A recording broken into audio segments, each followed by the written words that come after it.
नमस्कार दोस्तों, steno master YouTube channel पर आपका स्वागत है। दोस्तों, यह डिक्टेशन 170 शब्द प्रति मिनट की स्पीड से होगी। दोस्तों, अगर आपको हमारी वीडियो पसंद आ रही है तो आप हमें कमेंट्स के माध्यम से बताते रहिए और वीडियो पर कमेंट करते रहिए, लाइक करते रहिए और चैनल के साथ जुड़े रहिए। चलिए देर ना करते हुए शुरू करते हैं। 5 सेकंड बाद शुरू करेंगे। महोदय, प्रथम स्थापना ग्वालियर में होगी, समय से पूर्व ही होगी। जो मंदिर का पुजारी होगा वह भारतीय ही होगा तथा योग्य पढ़ा लिखा होकर हिंदी को बढ़ाने के लिए खुले रूप से साक्षरता की दृष्टि से भी विद्यालय चलेगा, ताकि देश में निरक्षरता भी समाप्त हो और एक सुसभ्य आदर्श समाज की रचना हो सके। ऐसा हमारा अपना एक विचार है। कितना सही है या गलत है, आने वाला समय से ठीक प्रकार से समझ सकेगा। देश के लिए प्रत्येक व्यक्ति को कुछ रचनात्मक काम करना चाहिए, तभी हमारा यह मानव जीवन सार्थक होगा। हिंदी पद यात्रा का जो अंश मात्र प्रयास था, वह देशभक्ति का एक छोटा सा ही उदाहरण मैं मानता हूँ। लोग कुछ भी कहें, हम इसकी कभी परवाह नहीं करते। हमें राष्ट्रहित में एक ऐसा मिलकर प्रयास अवश्य करना है जिसमें हमारे अपने देश की पीढ़ी को कुछ प्राप्त हो सके। हिंदी माता मंदिर का निर्माण एक नई क्रांति लाएगा और तभी से मैं राष्ट्रभाषा का पूर्ण सम्मान समझूंगा।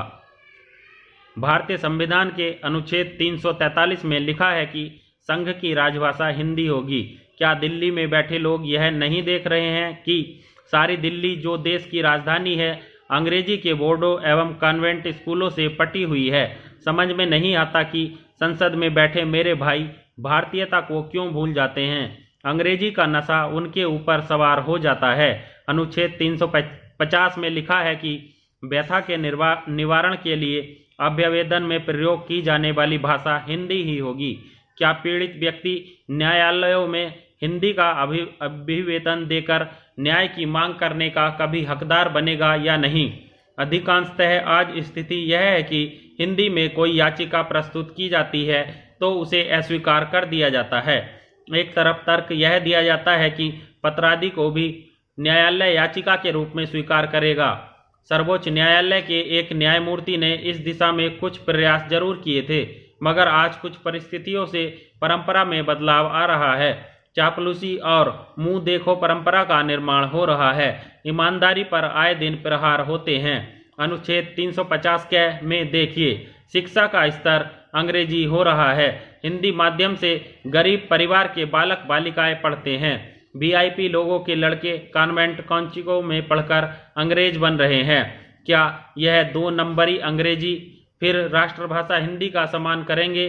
कभी नहीं। अनुच्छेद 359 में हिंदी भाषा के विकास के लिए कहा गया है कि संघ का यह कर्तव्य होगा कि वह हिंदी भाषा का प्रचार बढ़ाएगा, विकास करेगा, जिससे वह भारत की सामाजिक संस्कृति के सभी तत्वों की अभिव्यक्ति का माध्यम बन सके और उसकी समृद्धि अन्य भाषाओं के शब्दों में आत्मसात करते हुए सुनिश्चित करे।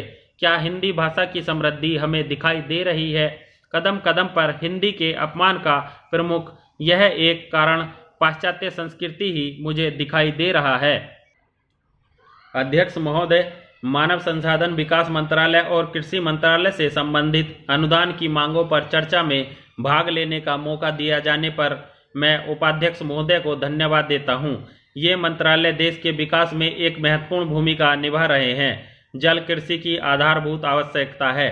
हमें कृषि के लिए, पीने के लिए और औद्योगिक विकास के लिए भी पानी की आवश्यकता होती है। मैं सरकार से अनुरोध करूंगा कि वह उपलब्ध जल संसाधनों के दोहन के लिए शीघ्र कदम उठाए।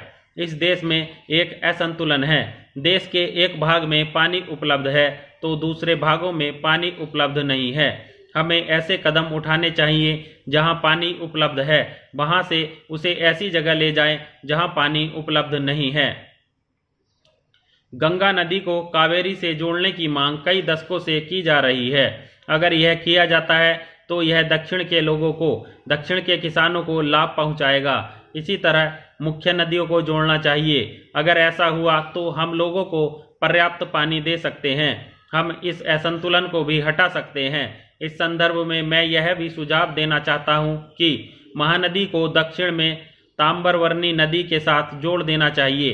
केरल में पानी पश्चिम की तरफ बह रहा है। और यह बेकार जा रहा है।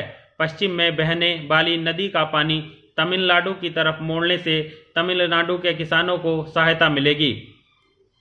मद्रास नगर में पीने के पानी की समस्या है। पानी लेने के लिए लोगों को लंबी पंक्तियों में खड़ा होना पड़ता है। एक दिन छोड़कर उन्हें पानी दिया जाता है। कई योजनाएं बनाई गई, किंतु किसी न किसी कारण से उन्हें छोड़ देना पड़ा। तेलुगु गंगा योजना ही अब अंतिम आशा है। संबंधित राज्य तमिलनाडु को पानी देने के लिए सहमत है, पर योजना के कार्यान्वयन में देरी हो रही है। भारत सरकार को स्वयं यह देखना है कि शीघ्रातिशीघ्र यह योजना कार्यान्वित हो। कावेरी जल विवाद 25 वर्षों से अधिक समय से लंबित है।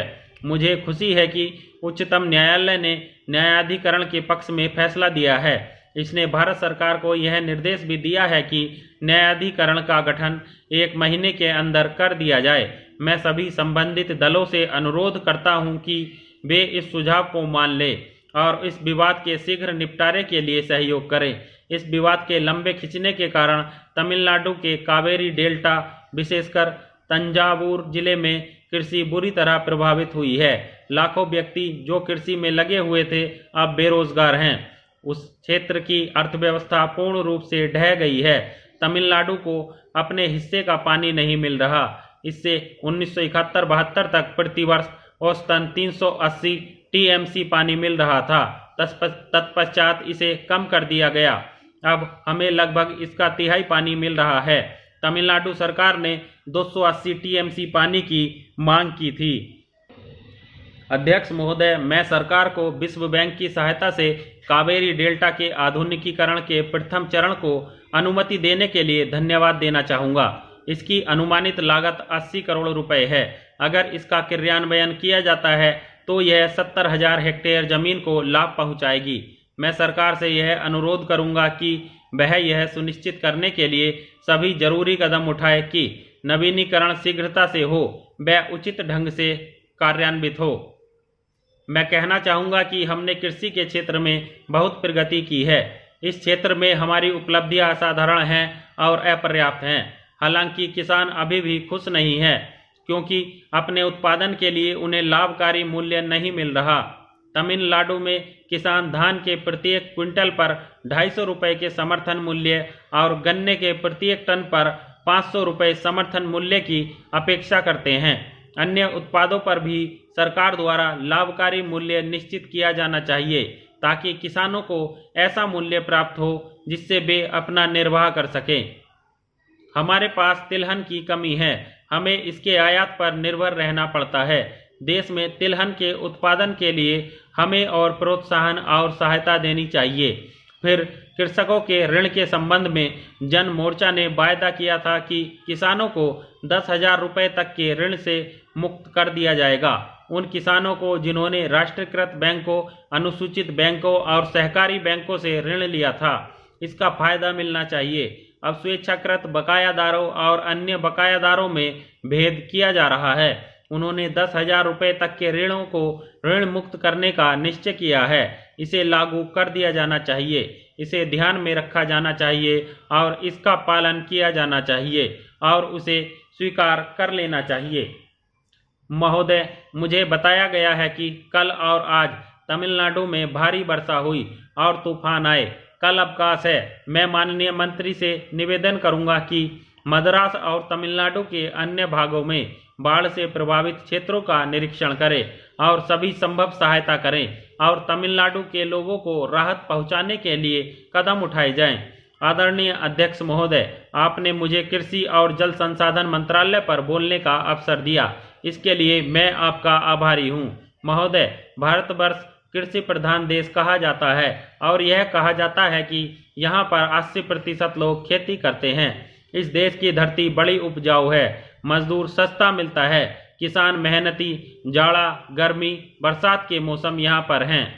अर्थात कुल मिलाकर इस देश में ऐसी परिस्थिति है जिसके माध्यम से इस देश को एक बहुत अच्छा देश बनना चाहिए था। यहाँ पर अच्छी उपज होनी चाहिए थी और इस देश को केवल अपने देशवासियों का ही भरण पोषण नहीं करना चाहिए था, बल्कि पूरी दुनिया को अनाज निर्यात करना चाहिए था। विराम।